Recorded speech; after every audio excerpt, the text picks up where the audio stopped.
নমস্কার বন্ধুরা একবার এইভাবে পনির রেসিপি বানিয়ে খেয়ে দেখুন।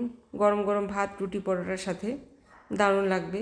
তো প্রথমে উনুনে কড়া বসিয়ে দিয়ে দিলাম 2 চামচের মতো তেল।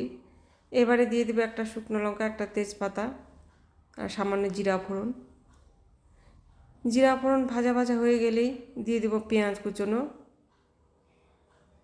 এবারে পেঁয়াজটাকে লাল লাল করে ভেজে নেব।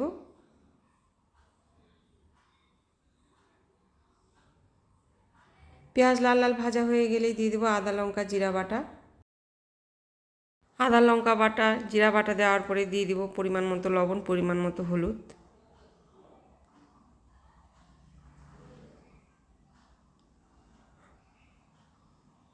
হলুদ লবণ ভালোভাবে মশলার সঙ্গে মিশিয়ে নিয়ে দিয়ে দিব সামান্য জল দিয়ে আবার একটু কষে নিব 1 মিনিটের মতো।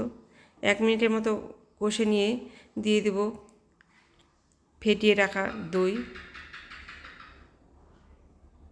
দইটা আমি লঙ্কা গুঁড়ো, জিরা গুঁড়ো, লবঙ্গ গুঁড়ো, ধনে গুঁড়ো দিয়ে ফেটিয়ে রেখেছিলাম, তো দিয়ে দিলাম।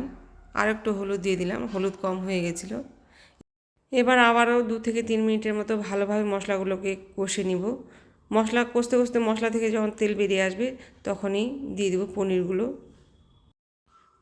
দেওয়ার পরে আবারও ভালোভাবে একটু কষে নেব, ভালোভাবে মিশিয়ে নেব মশলার সাথে পনিরগুলোকে। আর ওঠানোর আগে দিয়ে দেবো গরম মশলা গুঁড়ো। তো রেডি।